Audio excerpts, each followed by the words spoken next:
Hello friends. आज की video में हम बात करने वाले हैं इंडियन एनर्जी एक्सचेंज। ये एक मिड कैप कंपनी है, मोनोपोली बिजनेस है इनका, कोर पोर्टफोलियो स्टॉक है एंड मोस्ट इम्पॉर्टेंट इज कि ऑपरेटिंग मार्जिन इज 78%।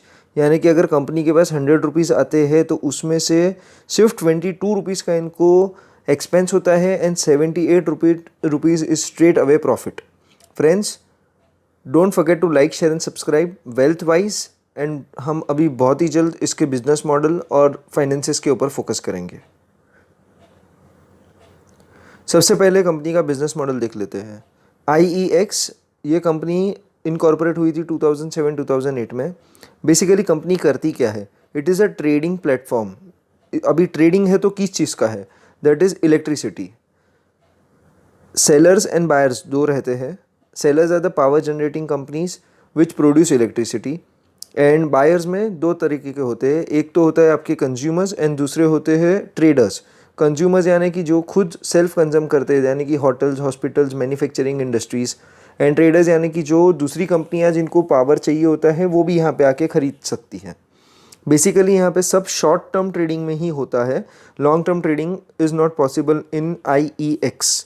इंडिया में ऐसी दो ही कंपनी है जो इलेक्ट्रिसिटी ट्रेड करती है, ऐसी दो ही प्लेटफॉर्म्स है एंड इसमें IEX का मार्केट शेयर इज़ 95% प्लस। एक इम्पॉर्टेंट चीज़ देखने जैसी है कि कंपनी में कोई भी प्रोमोटर होल्डिंग नहीं है। अब हम कंपनी के प्रोडक्ट्स वगैरह देख लेते हैं। सबसे पहले आपको दिखा देते हैं कि electricity is sold in blocks of 15 minutes. Auction of electricity is where the business goes.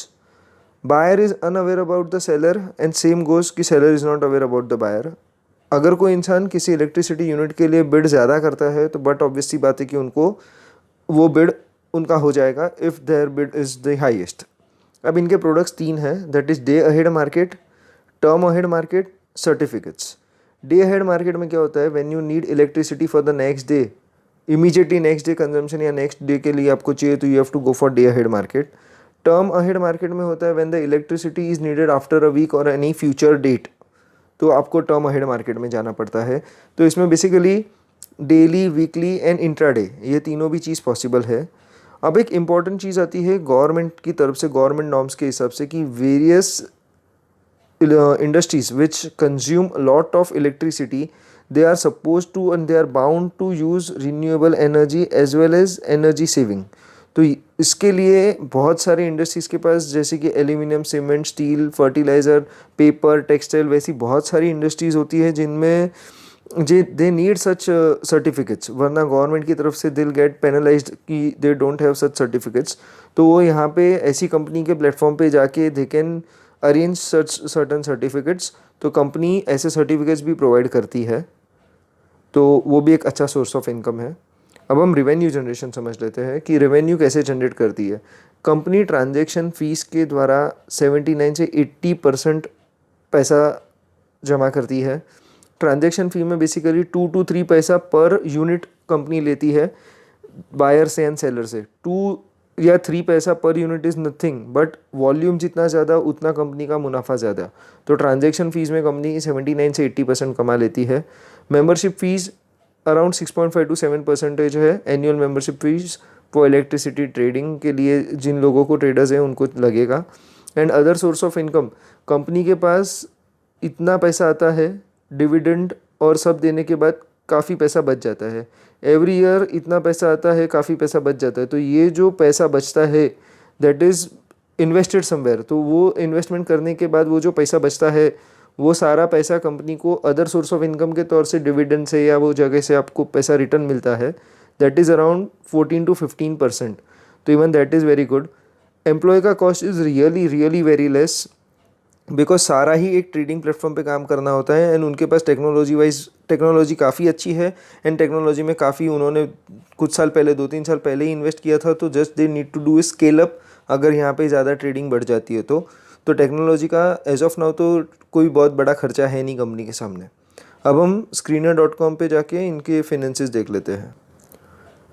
Friends, we are on screener.in। अब इसमें हम सबसे पहले देख लेते हैं कि it is power exchange, this company is engage in to power exchange license is by central electricity regulatory commission CERC। ये कंपनी के ऊपर पूरा रूल्स एंड रेगुलेशन सब देखने का is this government regulatory commission, जो ये कंपनी के ऊपर पूरा ध्यान रखती है। एंड मेन चीज़ है कि ये company is spot trading in power electricity. अब आप देख सकते हो कि कंपनी का market cap it is just mid cap, मतलब 5000 के ऊपर इज़ मिड कैप कंपनी, तो just at mid cap level. Book value 13 रुपये का है, इट इज़ एट 175 के लेवल्स। कंपनी का ROCE is very good, ROE is also very very good. ये कंपनी हाल ही में 2-3 साल पहले ही लिस्ट हुई है मार्केट में। इट इज़ नॉट कि it is been listed quite old नहीं है, ये नवंबर 2017 में ही लिस्ट हुई है। अब हम देख लेते हैं कि कंपनी का profit and loss quarter and quarter statement क्या कहता है। आप देख सकते हो कि कंपनी अभी उन्होंने मार्च के क्वार्टर में, that was January February and March, वो क्वार्टर में उन्होंने 69 सेल्स किया था 69 करोड़ का, एक्सपेंसेस सिर्फ 15 करोड़, उसमें एम्प्लॉय एक्सपेंस तो सिर्फ 13% है, यानी कि 15 करोड़ में से सिर्फ 13, यानी कि that is hardly certain amount, मतलब सिर्फ 13% खर्चा हुआ है। And operating margin is more of the time is above 78%. 77 is the least, मतलब 77-78% का इनकम करने वाली कंपनी है। 67 के उसमें कंपनी ने 67 के बिजनेस में 47 करोड़ का तो मुनाफा किया है।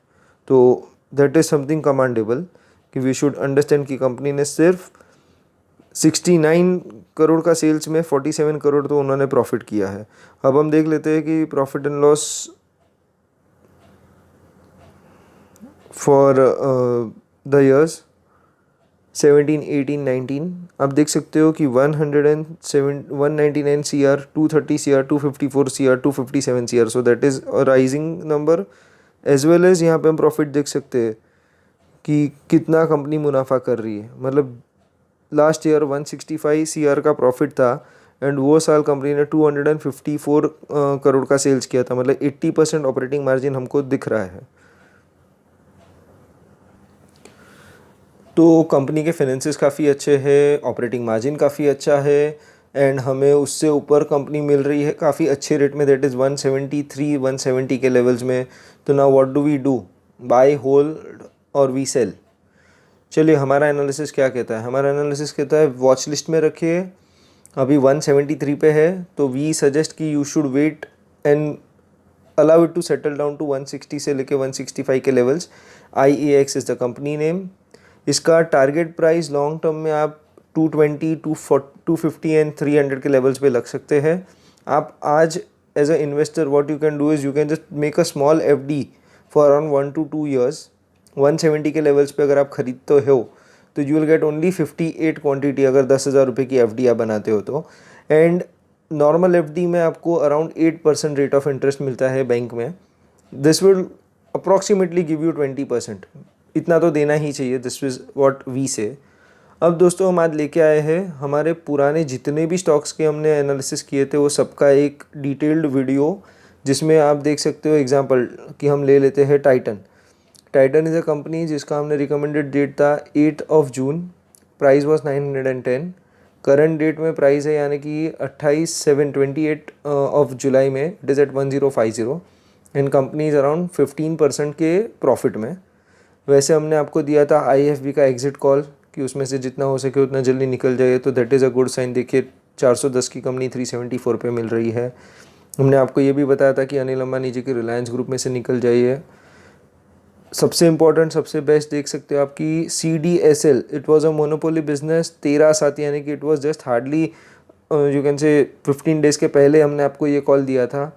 280 के लेवल पे अगर आपने ख़रीदा होता, ये कंपनी ने अपना नया हाई बनाया था 368 के लेवल्स के आसपास, तो अभी भी 359 के लेवल पे, that is 28% profit in less than 15 days. तो फ्रेंड्स अगर CDSL का वीडियो अभी तक आपने नहीं देखा तो you are missing out a very big thing.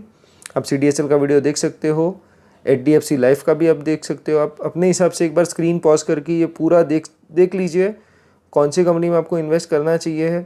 Market में बहुत ट्रेंड चल रहा है कि हम पेनी स्टॉक्स लेंगे उसमें ज़्यादा मुनाफा मिलता है, तो ऐसा नहीं है। आप देख सकते हो कि बहुत सारी दिग्गज कंपनियाँ, अच्छी कंपनियाँ जैसे एशियन पेंट्स है, रिलायंस है, जो खरीदने के बाद आपको मालूम है कि you are getting a peaceful sleep तो वैसी कंपनियों में निवेश कीजिए पैसा, ना कि ऐसी कोई कंपनी में कि जिसमें आप डरे हुए रहे, या तो वो पेनी स्टॉक्स में डाले कि पैसा कि कल को कंपनी रहेगी नहीं रहेगी, वैसी कंपनियों में ना ही निवेश करें अपना पैसा, तो ज़्यादा अच्छी बात है। Friends, this video is only for educational purpose. Do your own research before investing. We are not promoting any company. And don't forget to like, share and subscribe Wealthwise. Bell icon press करना मत भूलिएगा ताकि हमारे latest video आप तक मिलते रहे।